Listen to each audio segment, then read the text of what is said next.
Welcome aboard, it's Captain G with another update video of HBG's Operation Stalemate 2, the battles of Peleliu and Angar. We're going to start down here in Angar. It is the Japanese half of turn 1, 17 September 1944, D-Day for Angar. So last video, the 81st Infantry landed 2 regiments ashore, and then they broke out of their beachhead. Shore bombardment and air attacks were ineffective. This turn, it was the Japanese turn, and basically because of the size of the island and the strategic placement, every artillery unit on the map was able to fire down. They concentrated on this beachhead here with the 321st Regiment. They concentrated in this Central Plains, as well as this beachhead here from the 322nd Regiment. They got a number of casualties, primarily against the 321st, which is annoying me because those are the soldiers that are going to reinforce Peleliu later, so I don't want to take heavy casualties with them, but that's the way the dice rolled.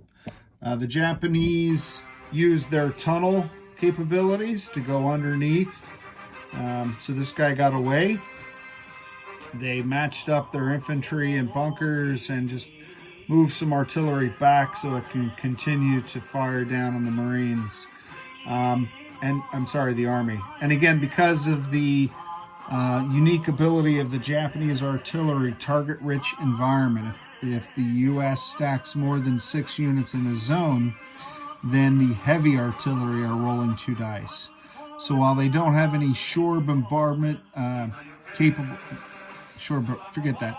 They don't have any coastal artillery here. They do have a lot of heavy artillery that are rolling 2 dice. I think they have 1, 2, 3, 4 of them. So those 4 units rolled 8 dice at 5 or more. So it was pretty good. So that was it here. The victory points for those who are keeping score at home. 74 now for the Japanese, and still only 6 because it was the Japanese turn and they chose not to engage in regular combat. All right, so let's go up to Peleliu. And before we do, well, I place the camera and then move around the map, move around the table. I had a couple units that I painted recently that I received in my last HBG supply drop. So I think I've already shared this one. This was the Canadian Beaver, the first unit that HBG came out with. So I ordered this on my own and painted it. If I remember correctly, I mistakenly identified this as a bear, but it is in fact a beaver, and you can see his tail. So he gets gold. Turning down the background Japanese music because I'm right by the speakers. All right, so that was the beaver. This is the Netherlands lion with the shield and the crown. Again, they come color. They are a colored 3D sculpt, but because of personal choice and because I had gotten my initial group of samples from Doug Gray, I'm painting all mine gold because they're IPP trackers. And then this is the CCP Tiger. I like this. Whoop, back up too close. CCP Tiger. You can see the details. You can see the stripes even though he's painted gold. And then these 2 octopi, I went ahead and painted them the blue that I had. That was as closest to how they'll come from HBG because I did like that color choice. And then just highlighted the eyes with red. I'm not going to paint details on these, except I thought the red was appropriate for these guys. So with that, those are all very cool. Let's see how the Marines are doing. And this time it was the U.S. turn here, because the Japanese had the initiative and they launched their first strike. So this was a repositioning for the most part. The U.S. did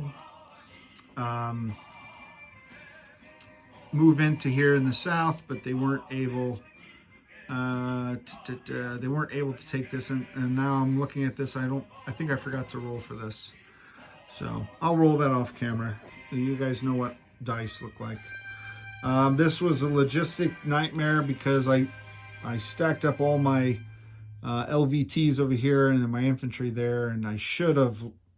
I broke them out because I didn't want more than 6. I didn't want the double dice raining down on my beaches. But I could have been more strategic and paired my Marines with the LVTs. So that was my mistake. So slowing the breakout is the U.S. logistics problems. But I did intentionally choose to bring down 2 CB units. So rules as written, whether intended or not. I'm going to move these onto the airfield, repair them, and then that will give me 2 more Marine Corsairs, and I can use this as a landing zone like a carrier. Not that I have an overabundance of aircraft. I have more aircraft than carriers now because of AA fire, but that's a different story. Colonel Puller came down into this battle as I moved the forces here up, tried to reinforce with some artillery. I had to keep the 12 unit max, same with this 12 unit max. I was able, because the trucks move 8, I was able to take the trucks that have been paired with artillery, come down, get Marines, and then move up into this mountainous zone, rough zone. Not quite top mountainous, but a number 2 rough mountain, and maximize these guys. So get some reinforcements up there so that I don't lose LVTs or flamethrower Marines. And I wanted to do this with the artillery able to hit adjacent next turn, and then between the vehicles, I hit this mountain zone, and then that will secure this half, the west half of the island, and I can then push in here. So that's the plan. We'll see how that goes. Victory points.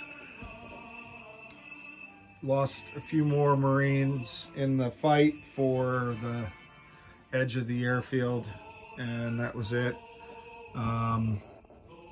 Next up is the 18th of September, 1945, D+3 on Peleliu, D+1 on Angar, and I am running out of Marine infantry. What you see here, this is it. These are the last infantry from the regiments. I pulled in my strategic reserves from the 7th Marines, and that's it. I've got lots of armor and artillery and CBs that I can land, but as far as troops ashore, that's it. The Marines are almost spent with their ground troops. This is Captain G, over and out.